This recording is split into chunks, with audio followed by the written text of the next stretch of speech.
இத்தனை பசங்களை உட்கார வச்சு என்ன சொல்கிறேன்னு கேட்குறீங்களா?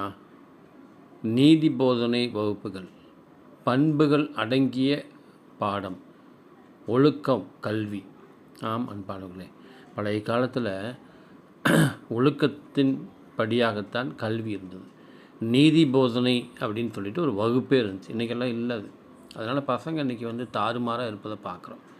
இந்த விடுதியில் நாங்கள் சென்று பண்புகளை, மனிதனுடைய பண்புகளை பற்றி நாங்கள் பேசுகிறோம், அவர்களுக்கு கற்றுத்தருக்கிறோம். ஆம் அன்பானவர்களே, ஏதோ எந்திரிச்சோம், சம்பாதிச்சோம், சாப்பிட்டோம், தூங்கினோம் அப்படி இல்லாமல் 4 பேர்த்துக்கு உதவியாக நான் இந்த ஒரு சமுதாயத்தை அமைக்கும்படியாக நீங்கள் சிந்தித்தால் இந்த உலகத்தை, இந்த இந்தியாவை, இந்த தமிழ்நாட்டை, நமது வசிக்கும் இடத்தை ஒரு நல்ல உயர்வுக்கு கொண்டு வர முடியும்.